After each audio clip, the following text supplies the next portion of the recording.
Hello, heathens. Welcome to Girls Gone Godless, the podcast where the only time we speak in tongues is after a shit ton of booze. I'm Aaliyah. I'm Christina. And I'm Noe.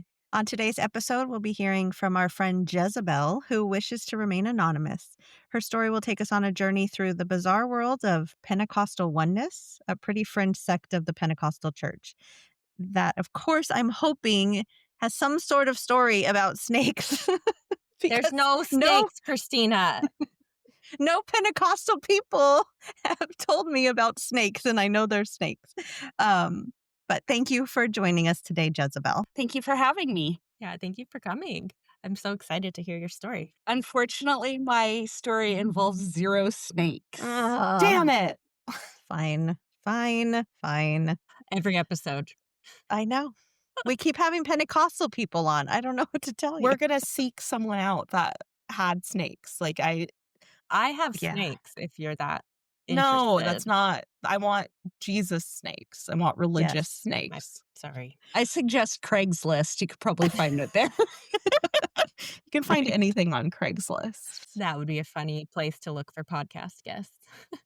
You would find some really intense podcast guests on Craigslist. Yeah, Maybe we should look. maybe not. Do we want to be unalived? Okay, Jezebel. So tell us about your journey, your upbringing. Start at the beginning and just tell us everything. Okay, so my mom had a really rough childhood, and I'm the oldest child. So at the point when I was born, she was doing this spiritual searching, and she had been raised kind of Catholic, went to Catholic school, but mostly her dad was just a alcoholic and a horrible person. So not really strictly religious or anything like that. Mhm. And so before I just remember being told about it. She actually was a Mormon for a minute and got baptized in the Mormon church.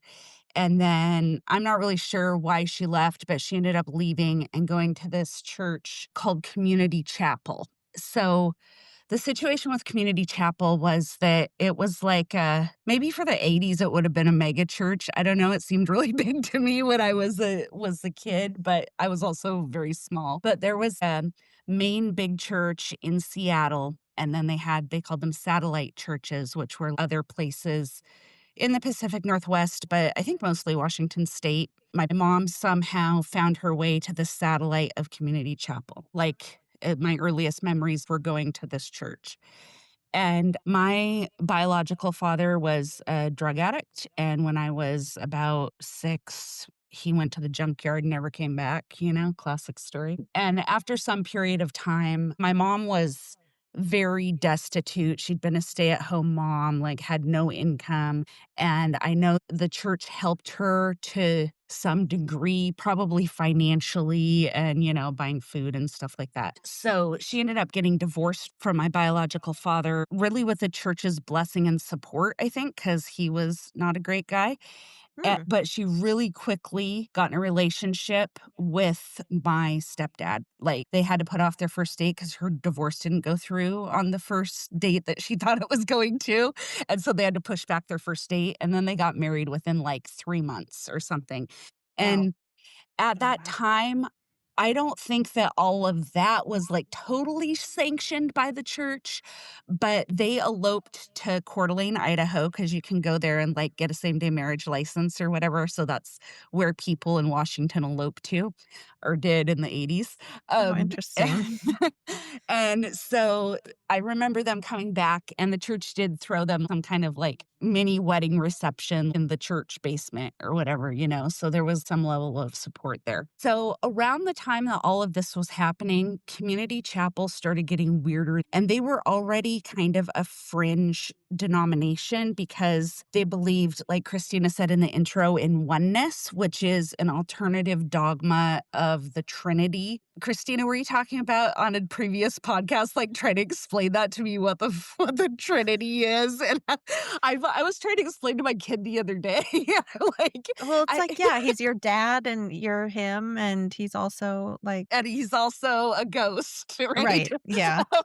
So weird. So that means that they just believe that Jesus is just a person, right? No, they believe that Jesus is God and also God the Father and also the Holy Spirit, but they believe it like in a little bit different way, that they're not so separated into like three parts of God, like the Trinity, but instead maybe three manifestations of God, which is like such splitting hairs. It's like Yeah, that so is weird, right? so weird. This was like the big dividing dogma that separated Hmm. Community Chapel from most of evangelical religions. I guess I just have so many questions about that because do they believe that when God sent Jesus, was God Jesus like at the same time? Were they in one body together? Yes, yes. Like Jesus was a physical manifestation of God, but at the same time, he was still God the Father and the Holy Ghost. Okay, so like like in a trench coat? Three it's raccoons in a trench coat. yes. So I guess in my mind, how I pictured it always is that God is in the sky, right? Like sky daddy, as Makes we say sense. sometimes, right? And then when Jesus was here, there was Jesus on earth, and then there was sky daddy, and they were like able to communicate, I don't know, like telepathically or something. Sure. So do they believe that there was no God in the sky when Jesus was on earth? Or like, I don't know. God's everywhere all the time and always watching you. So, you know, God's every woman. It's all in him. Because it's all him all the time. Such a voyeur. right? So that church started getting weird. Like it was a pretty big organization. My stepdad at one point had gone there at Bible college and gotten his quote unquote bachelor's degree, but it was like never accredited or anything. You know, it was just like how to preach and argue with atheists and Mormons. So, Like the apologetics thing. yes, totally the apologetics. Did you meet the guy who started it, the Donald Lee Barnett guy? I mean, I was young then, and Mm. I remember sometimes there would be basically like a retreat, and then all the people from the satellite churches would go to the main church for like a big, you know, all church meeting type of thing. And there was speaking in tongues, it was Pentecostal. And I remember seeing him, but I don't ever remember any specific interactions with him or anything like that. Just from what I was reading, he was kind of like a creep, but No. Real, you don't say. A religious leader being a creep? A man? Come on, Christina. No way. I know. don't buy it. There's no way. That's never happened before. Mm-mm. So was it the brand of Pentecostal where you can't cut your hair? Not yet, no, but I'll get there. But my journey has only just begun. Okay. I'm gonna zip the lip. So at this point, you were still having haircuts. Sorry. I was still having haircuts, Okay. cute little pigtails and bangs, you know. So around the time that my parents got married, maybe within the year after that, the church started getting weird. And the first thing that happened was that people were being called upon, right? Because that was the terminology, to dance in church. And as a 7-year-old little girl, this was the best day of my life. I got pretty pink leather ballet slippers. And it got to the point everybody was dancing in church. So you would be like in a dance group and they would call up the group for the next song to the area that was big enough to dance in, right? And this was the best thing that had like happened to me. But this then evolved into people having connections, which a connection was first, it was like prayer buddies, right? But it was always a man and a woman who were not married to each other. So different, like people's spouses within the church. And they would have these connections. So they'd dance together and they'd have these like intense prayer sessions together. I'm not sure exactly what it is that my parents got freaked out about. I think that they saw something that I wasn't aware of, but it was a really sudden thing that we moved from Central Washington to near Spokane and away from that church. And shortly thereafter, Don Barnett stood up at the pulpit of the main church in Seattle and said, you can have sex with your connection and God is fine with it as long as the man doesn't come inside the woman. I don't see the problem. I mean, it's so messy. But yeah, there's that. I'm on his side. Don't put that in me. No, but well, it's like there's that whole scripture about not spilling seed. Yes. Oh. Yeah. Okay. Yeah. Because, I was reading about that Then and you it was just like carry it. You're like, oh, don't want to spill it. Exactly. Okay. It's like Jack and Jill with their little buckets. Don't No, tumble down the hill. I was reading about that and it was like crazy. Just imagine you're 40, you've had like 4 babies, you feel like shit, you hate your life. And it's like, oh, watching my husband dance with like a 22-year-old in the church and being like, oh, God said that we have this connection. And you're just Yeah. sitting there like, have to be okay with it. And Yeah. then like these women were saying that their connections were so strong that they were like having orgasms without even having to touch their connections. Like what the fuck? Like Sure, Jan. Sure. What kind of dancing? Was it freak dancing? Horizontal dancing. Who decided on who was with who? Like who was the matchmaker for the connections?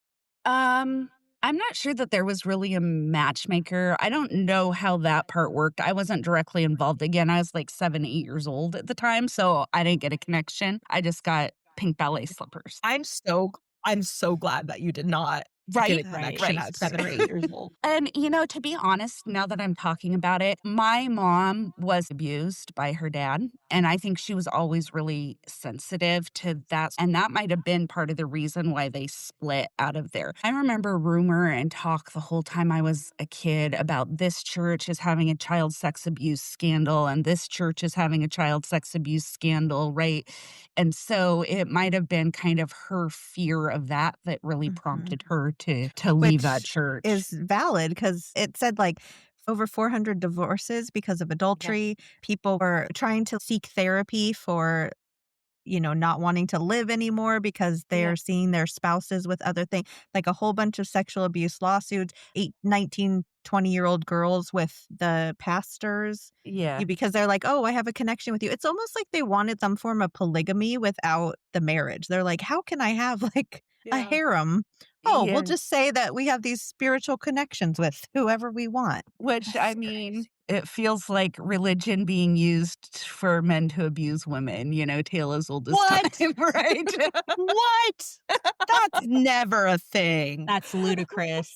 That's groundbreaking. My goodness. Well, I'm glad your mom got you out of there. Yeah. At least. Yeah. But she still believed it. She just didn't want to be at that church. It.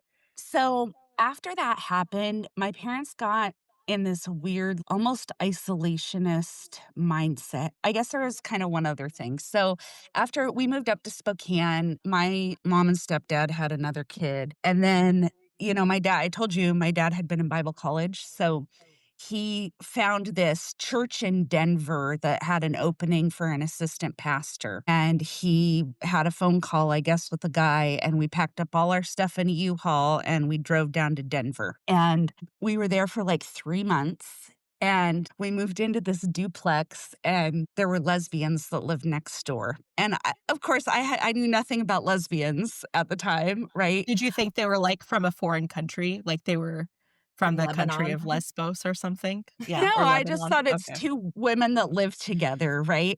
They But were roommates. yeah, they were roommates, right? But they were friendly and that freaked my parents out. And then I think that they were concerned that us living next door to lesbians was going to turn me into a lesbian, which will it come up did. at a later point in my story. It's the air vents. It goes through the air vents. Right. Yeah. It's contagious. It is. So we packed up all our things again in a U-Haul and drove back to Washington State. Less gay, right? Right. I guess. You hauling to not be around lesbians is kind of That's hilarious. the irony there is something else. And then my parents kind of went into this like isolationist period almost where they believed like really extreme Christian things, but both my mom had been divorced and my stepdad had previously been married before my mom. And so they wanted to do all these ministry things in the church and like be really involved. And because they were going to such extreme churches, a lot of these churches wouldn't let them fully be involved because they both had been divorced. So they kind of went in this isolationist phase. And there was a time, maybe a year, we went to church in somebody's living room. And, sometimes we would have church in our living room. At one point, we were driving like 45 minutes to go to this church that had like 15 people in it besides our family. And I was being homeschooled at the time because they thought, of course, that being in public school would be like corrupting to me and all of my values. Right. And at some point, I think we talked that you weren't allowed to listen to, or you don't get like some pop culture references because you were Yeah. sheltered from stuff. So were you only allowed to listen to like Christian music? What was that like? Yeah, so I was only allowed to listen to Christian music.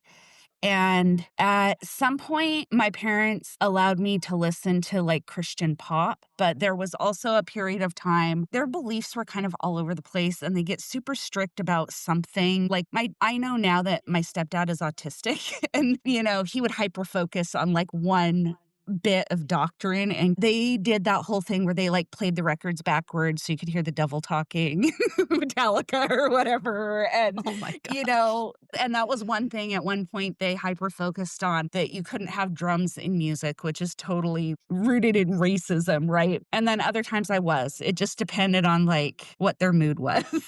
Oh my gosh, that's so strange. It just depended on which way the wind was blowing that day. Yeah, what sermon they heard that made them feel convicted, right? I don't get it. So what kind of stuff were you taught in your homeschooling? So everything was Bible based. My mom would go to the used bookstore or the used book sale at the school district and get math books because that didn't have any like evil science in it, you There know? was nothing woke about math. There was nothing woke about math, and maybe like English composition and things like that. And then sometimes my mom would fill in with like a Becca, which is like a Christian school curriculum, or she would make things up. We did a lot of Bible based things. So even if we were doing geography, it would be like, get out the map and show where this happened to Jesus and where like it was very Oh. Bible based. Can you tell us, like, approximately how old you are, or, like, a date range so I can try to see if there's anything that, like, rings a bell for me with Yeah. your Pentecostal upbringing? I was born in 1977. Okay. And then I started being homeschooled the very first year that it was legal, which was when I was in third grade. And that was also about the time that my parents left the church and we went to Denver for a minute and all of that stuff too. Like, okay, and Um, Reagan was the president, and there was a lot Reagan of, was the like, president. yeah, okay. Politically, my parents didn't vote for Republicans because they were way too liberal. They voted for, the right wing candidates, the like pastors Oh. that ran for president, that kind of Wow. thing. Reagan Wow, was wow. too liberal? Yeah, Reagan was way too liberal for them. Wow. Yeah, Okay. and I was a very good little Christian girl. I believed 100%. I loved Jesus so much. I couldn't understand why anybody would not go to church or why anybody would ever want to, like, have an abortion. I didn't understand any of that. I was hook, line, and sinker. And Yeah. so the year that I turned 15, my resolution was to read the Bible from cover to cover, and that changed everything. Mhm. And I remember closing the last page of Revelation and being like, okay, I can get on board with the words in red, right? The stuff that Jesus actually said. I can get on board with that. The rest of this is like so contradictory and so fucking weird. And why would people actually believe that? Yeah. Right. And that's what I hear from Yeah. everyone, right? It's like, Yeah. I read the Bible cover to cover, and then everything changed. Like, the people who read the Bible the most are the ones who are like, "What the fuck?" Yes. Yeah. So I couldn't come out as having doubts at that time. That was not safe in my family. I guess shortly after that, about the time that I started driving, I found a church to go to because I needed like social activity and community. And that's where I knew how to find it. And so I started going to church, and then my parents started going to that church, and they decided that we should all be involved in something called Evangelism Explosion. And so this was an extra night of church after the two services on Sunday and, Wednesday night youth group. We would go an extra night and we would take all the little slips of people who came to visit the church in the weeks before before and had written their address, and we would go knock on their door and try to talk to them about Jesus and try to get them to come to church. This was not my first experience with door-to-door evangelism. There was a point in time where my parents would just go pick a neighborhood and start knocking on people's doors to tell them about Jesus. So Oh my Like, god. not mandated by a church program or not anything. mandated by a church, just out there,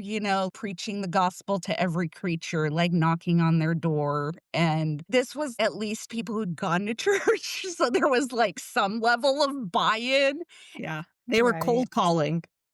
Right. And this was all, I was a very shy child. This was all so uncomfortable for me, right? But this was like what I was supposed to do to be a good Christian. So I went along with it. And I didn't have a choice. Like I said, it wasn't safe to resist my parents' authority in my house. My sister did that and regularly, like 10 times a day, got spanked for probably 10 years. Like I took a different path, which was being what my mom called her compliant child. I was her compliant child, which is really disgusting. And she was so proud of. Ay, ay, ay. Yeah. So I kind of like went along with it. After that, I did a session, however many months that was, of evangelism explosion. And then they're like, okay, for the next round, you're going to actually have your driver's license. So you get to lead a team. And so they paired up 2 other teens from the youth group who had joined evangelism explosion. And I was the team leader. And I am proud to say that we never got into anybody's house that entire time. I got lost so many times. Love that. That's like me. I can't get anywhere without 75 U-turns. It was before GPS. So, Your Thomas guide, you're like, Yeah. I don't know. I don't know what's going on here. Oh my god. What was it called? Evangelism explosion. So cringy. Oh my goodness. The other kids were like totally into it, or I was mean, everybody kind of like, this is dumb? I don't know. I mean, I think they were into it enough to be there, right? I don't know. Yeah, well, I'm sure there's a lot of people who didn't feel, I mean, even if they did feel something on the inside, like this is weird, they also didn't feel comfortable to express. Yeah. Yeah. Yeah. It's Yeah. very much, the peer pressure is so strong there to be a good Christian. And there's all the fear of not being good enough and not getting into heaven, right? So Mhm. I think that maybe sometimes people trying to step out of their comfort zone because they feel like their soul is on the line. Yeah. Yeah. Yeah. And I also feel like, especially at that age, the last thing that you'd want to do is be the outsider. So if that's the thing Yeah. that everyone in your friend group is doing, you're going Right. to do it too, regardless of where you are on the belief spectrum or not. Right. Because it's the thing to do. Well, and it also sounds like that was everyone's whole community. Like if you're Yeah. homeschooled and all you have is this church community, again, you're not going to want to be on the outside. You're Yeah. going to want to be on the in group. Yeah, exactly. And you never confided in anybody, like not even friends or anything, that you were having doubts? I didn't have anybody that was outside of the church. We lived away from my mom's side of the family, and my stepdad's side of the family is very splintered. I didn't see my biological dad's side of the family when I was growing up, and so there wasn't anybody really that I could have confided in. Gotcha. So I tried to fly under the radar for a couple of years. And then once I was 18, I ended up moving across the country to go nanny and finding some separation. I moved back to Washington, but never moved back in with my parents. And I kind of slowly faded out of the church. And then when 9/11 happened, I hadn't been to church in a couple of years, but there was a lot of people coming together and trying to deal with grief and collective trauma that we had all experienced together during that time.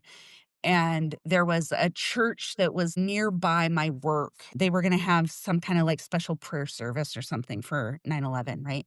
And so I went with a coworker during my lunch break and went down there, and it just felt wrong to me because at that point in time, I'd separated from the church. And like I said, it was like the words in red that did resonate with me, and that's the social justice stuff, right? So for me, I was like, you're sitting here praying, but nobody is actually reaching out to our brown neighbors and making sure that they're okay because they're being targeted after this. And, there's a lot of hateful rhetoric against other people that's going on. And this doesn't seem very Jesus like, Right. Yeah. And So it still took a couple years after that. At that time, I remember somebody was like, "Are you Christian?" And I was like, no. And they were like, "Oh, you're spiritual, but not religious." And I was like, "Sure," because I didn't really care. Would not say that I'm like super spiritual. I believe in energy and I believe in logic, but Mhm. didn't really care how people perceived me at that time. But it was a lot easier for me to shed the religion part of my upbringing than the patriarchy part of my upbringing, which Mhm. is very intertwined. But also, I didn't realize that it was intertwined, right? I didn't have any frame of reference for women's equality. I remember hearing a lot of shit about Jane Fonda and her wanting equality and stuff when I was growing up, but I didn't really understand what feminism was or anything like that, or the idea of how traditional gender roles are so harmful to women. I didn't really have any idea about that. And so I ended up getting into a relationship with my kid's dad. He was raised as an atheist and he was very like strong in that belief. And so we would have conversations. And it was after I was with him that I think that I first identified myself as an atheist. But it was also a very abusive relationship with a lot of gender roles and a lot of, him wanting to have authority over me, which was the same things that were normalized to me when I was a kid, Right. So That's what I was yeah. gonna ask. So in that sect of Pentecostal Oneness, so it was the same kind of like women are wives and mothers, and was there like purity culture and all that kind of stuff? Was it all the same bullshit? Yeah, it was women's or wives and mothers. Somebody mentioned not cutting your hair at one point. For a minute, my parents went to a church that was United Pentecostal. So it's like, don't cut your hair, all of that kind of stuff.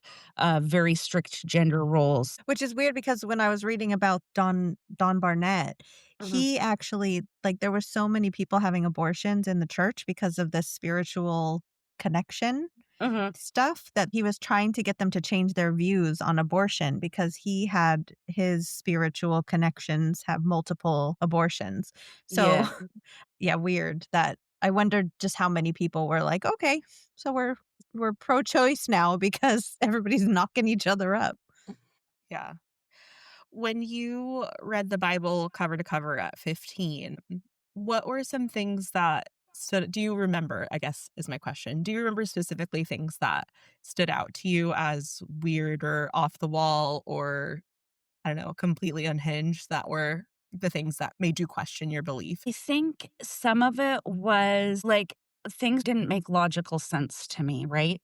Like different places in the Bible where it seems like God almost like sets people up for failure, right? Like just starting at the beginning, like why put the fucking snake in the garden? Like, you're setting people up for failure, right? And I think it was not so much the stories as it was the thought and the logic and what I saw actually around me from Christians and how that aligned with the Bible, right? Like Mhm. I saw the things where they can justify their hatred toward other people, but I also saw the places that they could choose love and they didn't ever. Mhm.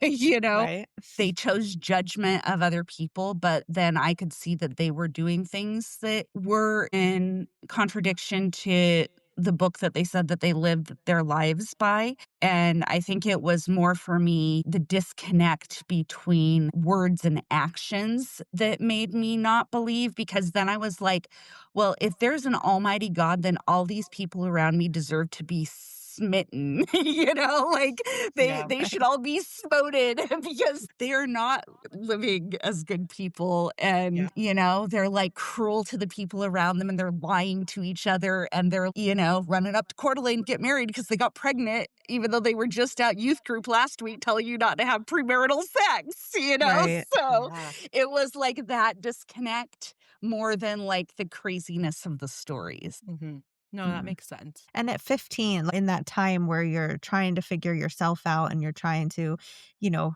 head towards adulthood, you have that a rebellious kind of spirit as a teenager and you want to disprove things and you're just like, you don't want to do things that your parents want to do. So you kind of already have that inside you. I think that's like the perfect time. We should make every kid read the Bible at 15 or 16. I wasn't really that rebellious. I feel like in a lot of ways, not so much now. I'm 48, but when I was in my late 20s and my early 30s, I felt like I had lost 10 years of my life because it took me pretty much my 20s to like catch up to people because I was Right. so socially isolated, and the socialization I did have was just people with a really narrow viewpoint of the world. And so I spent my 20s making gay friends and, doing drugs and like doing all of the things that maybe a lot of people do more in their teens. And so I felt kind of stunted for a long time, and like it took me a little bit to catch up. But, I don't think it was really rebellion so much. It was really genuinely me wanting to be the best Christian that I could. And the best Christian that I can be is an atheist. Love that. There you go. Yes. When you left your family home at 18 and you said you moved across the country, did you pursue higher education at that point?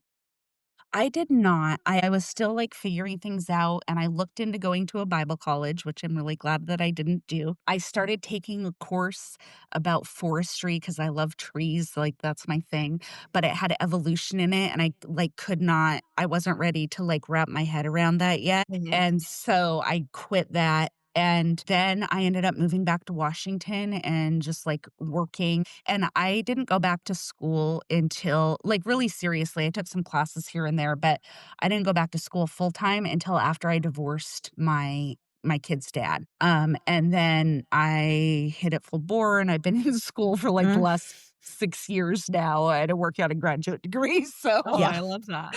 Yeah. Yes. No, I was wondering because I know that you said that you were homeschooled and there was a Becca curriculum in there. yeah. And I was wondering, was there a point where you learned about things like evolution or you learned about how, babies are actually made? And were there things that were like mind blowing to you? I learned about all that on social media. Okay. But, like, I think, we could have a lot of debates about, like, whether social media is good and bad and all of that, but I think that a lot of my worldview did actually get influenced by things that I read on social media, and I learned a lot about science and about, non-Christian worldviews Mhm. and all kinds of things. And, I learned about feminism and became a feminist on social media, right? So that was outside of higher education that started, and I'm in a STEM program now. Amazing.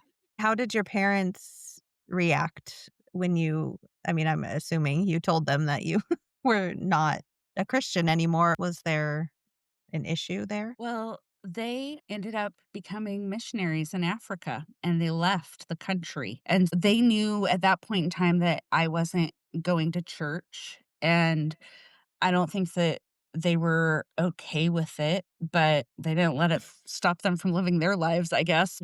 My mom decided she wanted to be a missionary in Africa and talked my dad into it, and they went over there. And then my mom had an affair with the native pastor that they were teaching, and he's like younger than me. And they Oh. ended up getting Oh, divorced. So after oh at some my point in time, my mom has decided now that she's an atheist, but we don't have a relationship for a lot of reasons. I mean, they do have to do with religion because she was so religious that the way that she's a narcissist, and the way that that manifested was through religious control, right? And Mm. so, yeah, they're divorced now. My dad is still very religious, but he doesn't speak to me. And for a long time, I tried to have some sort of relationship with him on my end. Like when my kids were really little, I set up a weekly time that we could have a FaceTime call so he could leave his grandkids, but then he would never answer, So oh my our gosh. relationship kind of like faded out. Oh, He God.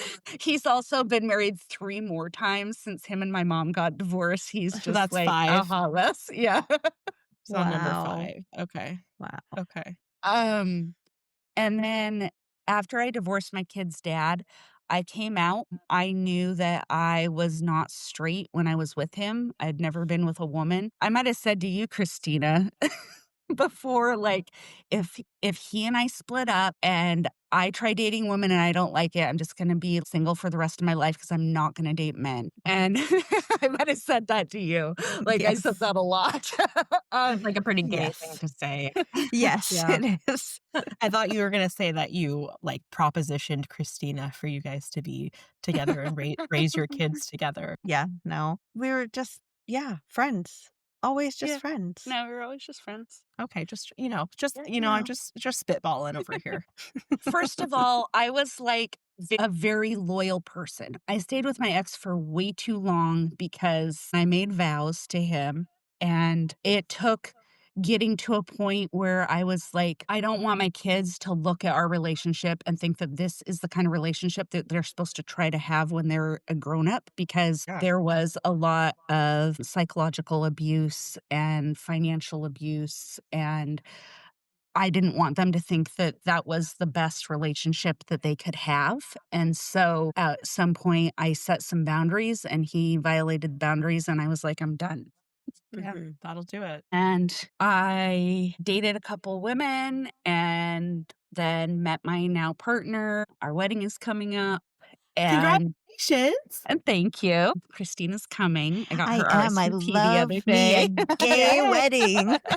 It's actually going to be my first gay wedding ever. So I've never been to a gay wedding. my partner has not either. So Oh my um gosh, that's amazing. and she's been around gay people forever. She's, been out for a lot longer than I have. But my dad had a real problem with this, obviously, because it turns out that those lesbians in Denver got their hooks into me just in the short time that we were there. See, it came through the vent. Yeah. Right? That's Yeah. right. And then That's you right. got into a U-Haul, so that, like, incubated it. Right?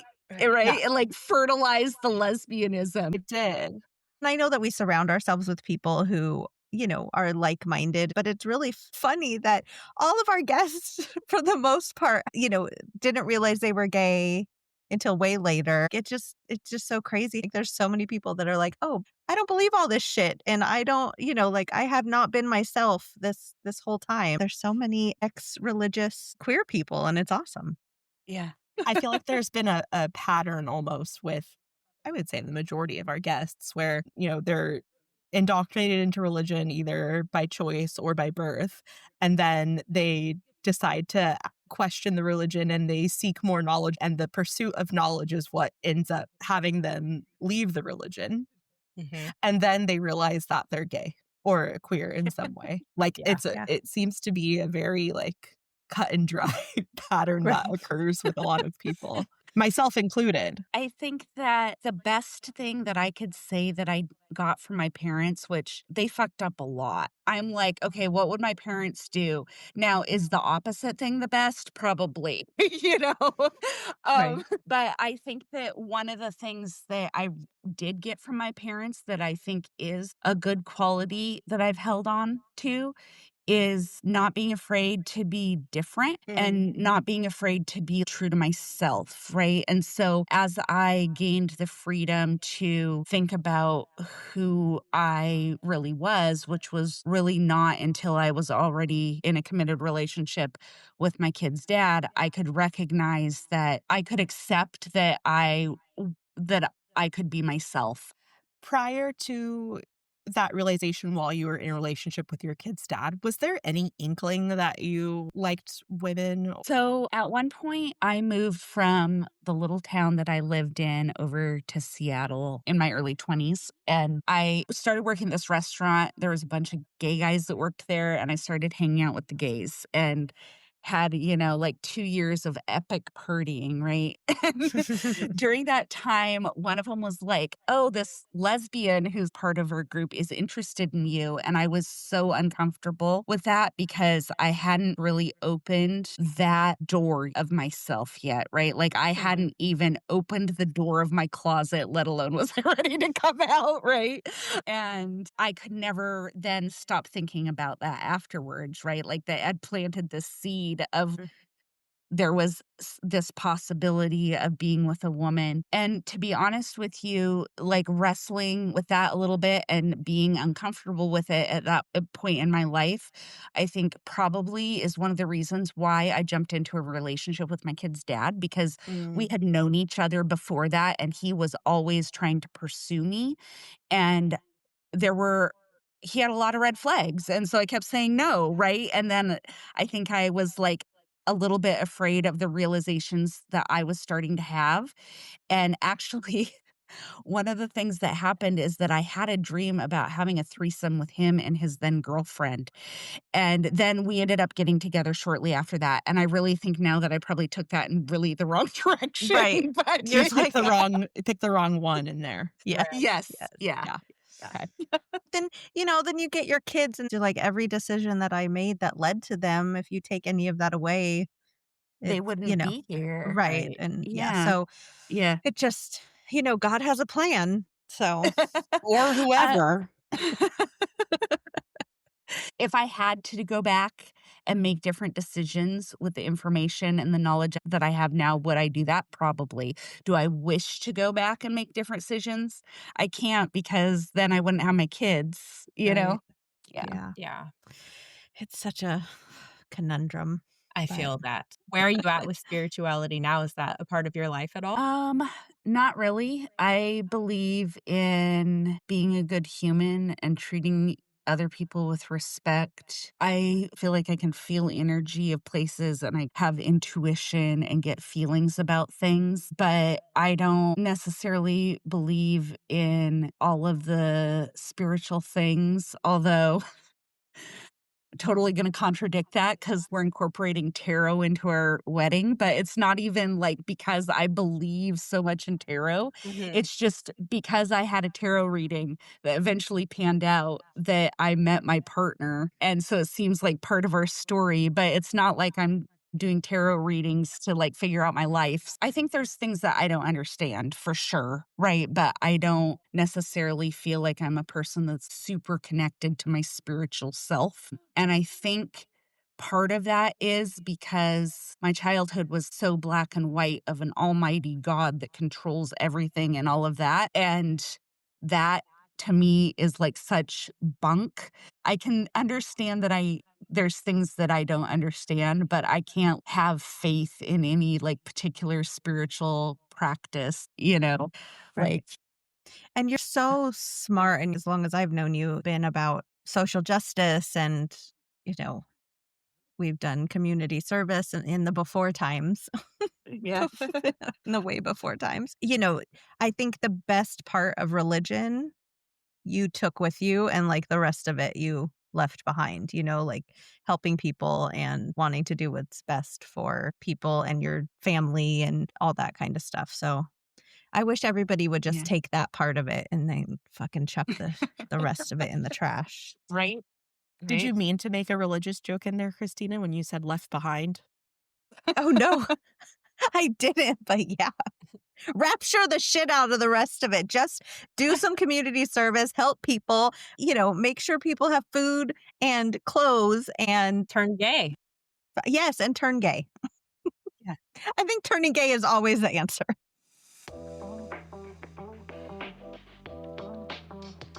Is there anyone that you know that's still in religion, and would there be a message that you'd wanna get across to them? Over the past several years have really cleaned house with who I allow to have my time. People who are going to vote and live their lives in a way that is harmful to me and my family. I Mhm. also have a trans child. So people who are living their lives in ways that are harmful to me don't deserve my time. And so they're not really in my life anymore. Yeah. And I would say my message to people who are still in the church would be, I challenge you to read the Bible cover to cover and then tell me what you think about it.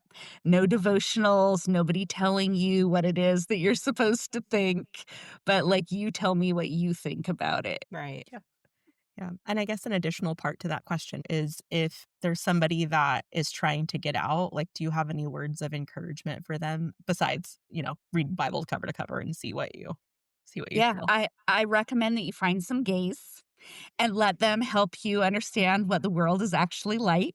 Yeah. And I think this goes back to our earlier thought too, is maybe one of the reasons why people who exit religion have a higher chance of being gay is because maybe a lot of them are finding chosen family in the gay community, because you can come as you are with the background that you have, Mhm. and you can be who you are in this moment. And that's a kind of freedom that is so opposite of the culture of the church, you know? Absolutely. Yeah. So I'm in grad school, and my work now centers on domestic violence and interpersonal work and substance use and maternal health. I'm working on trying to figure out what I'm going to do my dissertation on. I'll probably be focusing on various aspects of young women's health. And for me, I think that one of the reasons I'm drawn to that is my life would have been a lot different if I would have had more knowledge as a young woman. And I think that if we gave young women more information and resources, that our whole world would be better, because the less that young women will put up with men's shit, the better the world would be. Right. Or at least be Amen. informed. Yes, for sure. Be informed about their own bodies. I wish we could Yes. have like a youth group and say it's a church, and then they come in and we're like, hey, let's teach you about all these things, and Right. let's, get you some birth control. And then we just frame it as like a church group. Yeah, and make Oh, sure that these young girls understand that babies don't come from your belly button. Yeah. right. So I know that you said that you didn't learn things until later, but how did the church or how did your family, I don't think we've asked anybody this about sex ed. Like, was there any talk about it, or how was that in your specific church? The whole talk was, don't do it till you're married. I did get a purity ring, but I had already had sex at that time, but I did not tell my parents that. And I was like 17 and I had already had sex. So, You're all too late. Sorry.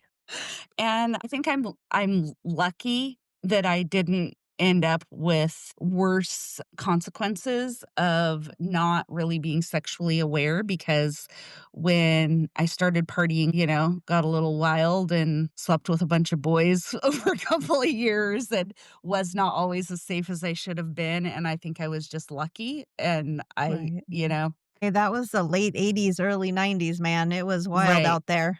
Yeah. Oof. I always say, like, I don't know how I came out unscathed. Like, how Yeah. I'm still alive sometimes. I'm like, wow. Right. Yeah. Wasn't your first date with Rich? He was like, come to my house and I live in an alley. Right, yes. What? Yeah. Yeah. Christina. And she went at night. I did. At night? At night. I did. But For here's the first, thing. Nope. For the first Here's the time. thing. No. For the first time meeting him ever in person. What do you, I'm sorry. So I sent his address I don't and give a his shit. phone I don't give number a shit. to You my could be dead already. friend. You could have been dead already. I don't want to hear it. Don't give me that shit. I know. Are you fucking kidding me? No. He lived in an alley in Long Beach. Like I don't care where he lived. You went to a man's No. house At I for the night. first at night night. and you're meeting him for the first time. What? I know. And you had children that you I like did. was I just girl. I know. I don't know what was wrong with me. Looking back, it was probably not the smartest decision for a lot of Probably. reasons.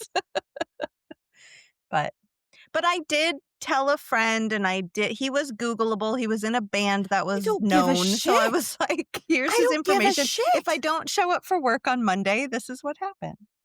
You know is who where else is my body's Googleable? buried. Donald Trump, Jeffrey Epstein, Matt Gates. All these people are Googleable. Sorry. They are. I know. Actually, I'm not sorry. Okay. I know. Bad choices. Christina. This is what we're talking about. You weren't raised with religion. You can't even. I know. I'm This is sorry. I'm true. sorry. I'm yelling. I'm sorry. I I'm sorry. know. Let me tone it down. I like when you yell at me, remember? I know you like it. It's What's that shirt? Don't be mean to me, I'll come. Yeah. Don't bully me. Yeah. Don't bully me. Yeah. Don't bully me, I'll come. Oh God. Okay. Jesus. Reel it back in. Anyway, back to Jezebel.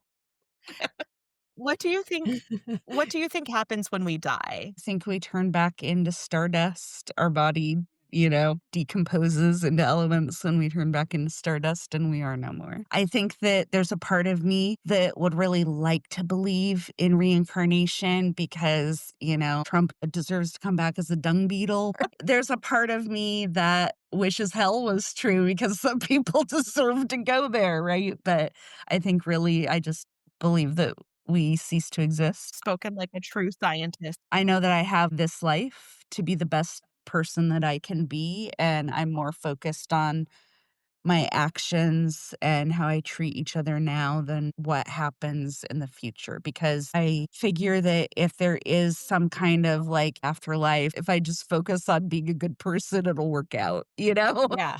Yeah.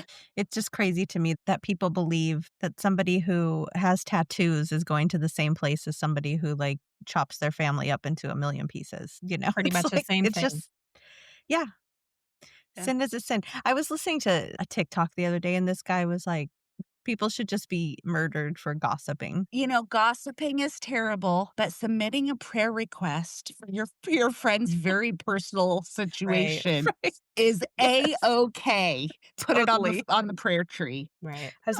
Yes, I have thought this thought that that's all that was just gossip. Yeah. You would call one person and tell them the prayer request, and then they would call the next person, and they would Yeah. call the next person, and that's all fine. But if you don't say first, we need to pray for Shirley, if you forget that like Yeah. preamble, Yeah. you're sinning. You're a big, big fat sinner. Right. Shirley God. is a dumb, pregnant bitch, so we got to pray for her. Like, just pray for her soul. Oh my God. Shirley's husband stumbled and had a connection with that young 22-year-old. You gotta pray for her. If I could just like have a random orgasm just from like dancing with somebody, I would maybe be down. I'm going to make a list of all the little things that I would be okay with in a church and just put them all together. And I think like orgasms with just like Random standing there, people. random But you would be people okay with standing that there. in public? Like, you want to orgasm in public? I mean, what's Maybe different than not. being slayed in the spirit or having an orgasm in public? It's That's basically true. the same thing. That's valid. You just That's lay on the ground and writhe And around, right? and shake and trimmer. Maybe Oh, that's what they were God. doing. Maybe they're not even slayed in the spirit. Weird.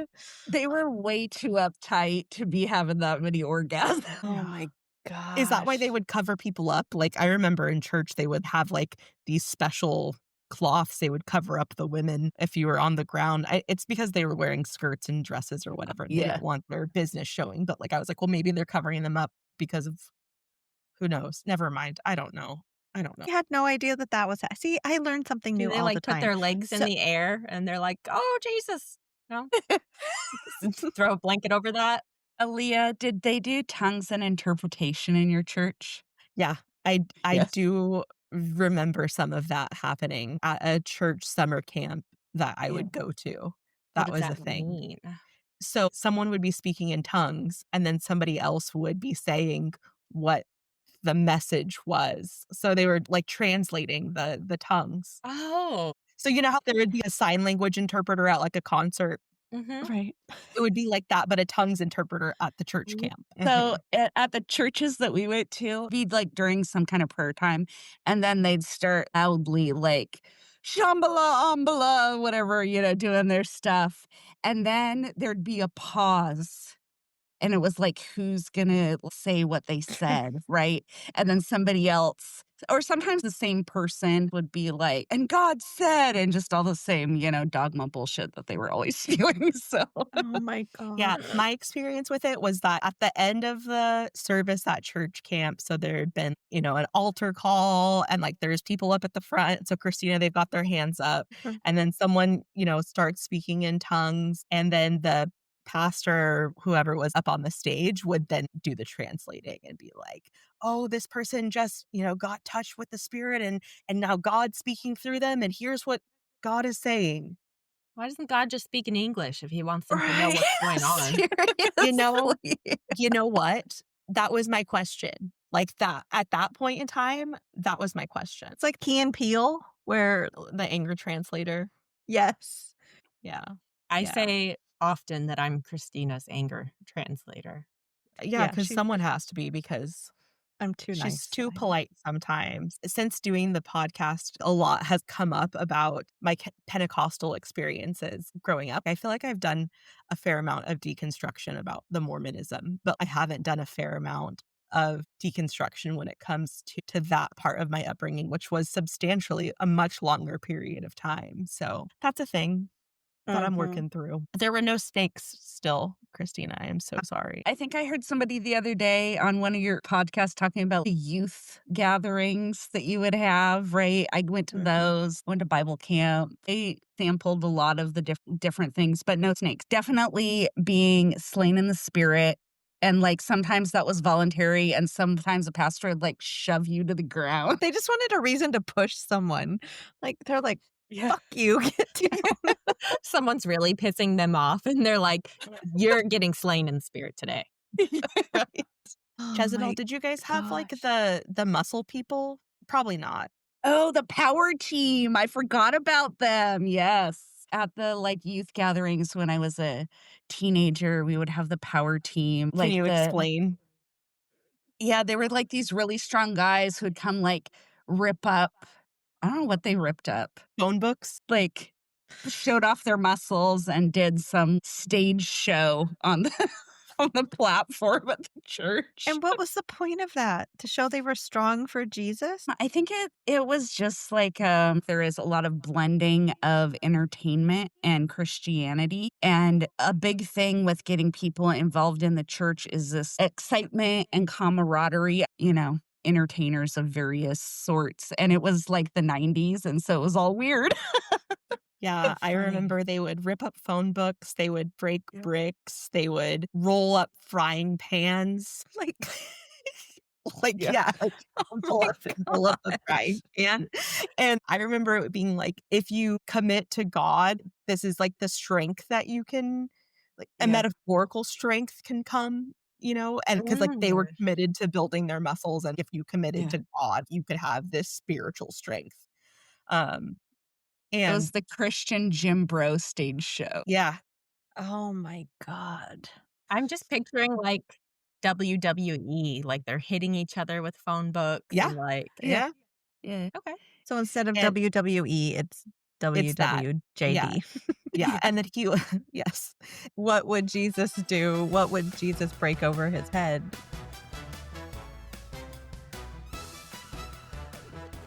After, digging through some deep, sometimes tough questions, we just like to end on a light, fun note. So we have these 7 questions that we would like to ask you, and they're pretty silly and just a fun way to have a little bit of levity after some tough convos. So our very first question that we have on the list is fuck, marry, kill a member of a power team, a demon cast out of a random congregation member, or Jimmy Swaggart. Oh god. Well, I'm definitely gonna fuck the demon because that sounds like a good time. Yay. I'm gonna kill the member of the power team because he sounds annoying as fuck, and I'm gonna marry Jimmy Swaggart because I think he just died, so I could just have his money. Love that. There you go. Perfect. What was the most ridiculous thing that you believed in terms of scripture or doctrine in your past religious life? I'm gonna say that God was always watching me. Like, that was really deeply damaging for a long time. It's pretty disturbing. It is. Yeah, right. Okay. Who's the hottest deity? So this could be from any like Greek pantheon, any mythological figure, or even from the Bible. Mm, Medusa. Love that. Yeah.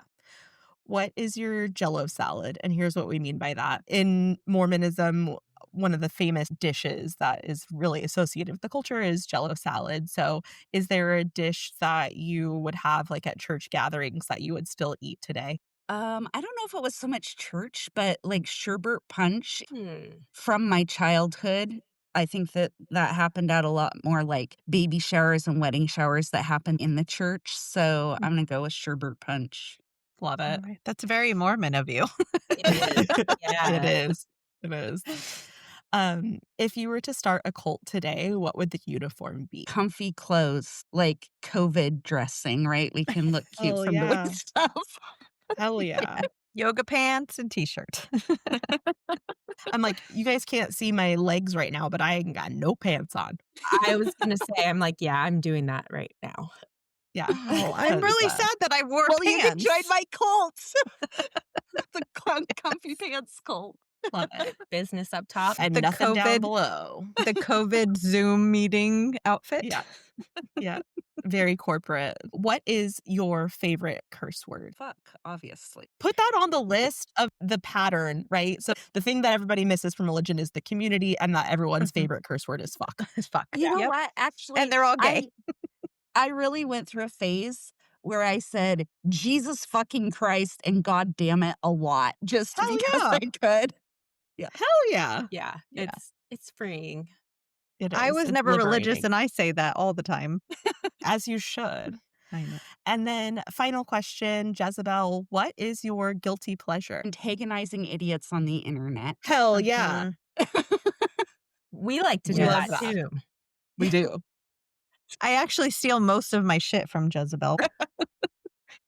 Yeah, I'm always like, yes, I'm taking this.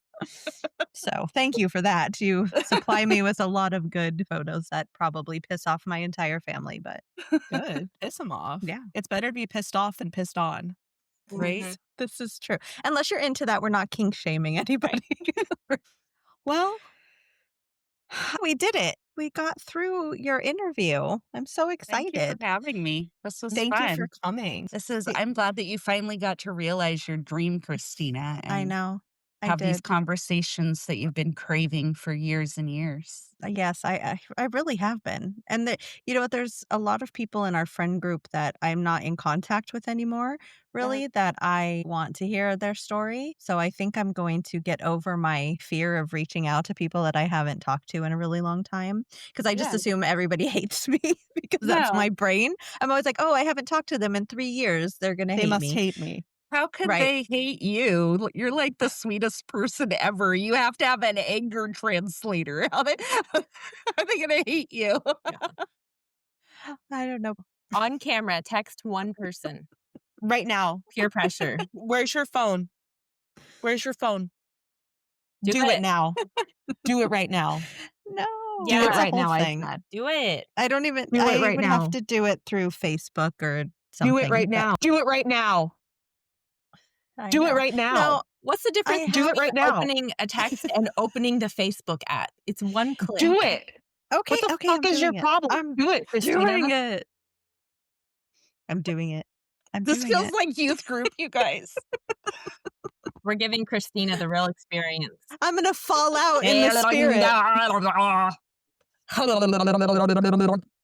And what she meant by that is Do it right now.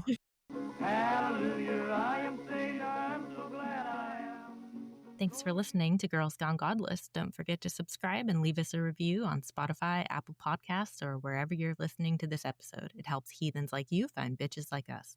Check the link in the show notes to stay up to date on the latest heathen news and how you can become a guest on the show, or leave us a tip if you're feeling generous. See you next Sunday. Stay blasphemous.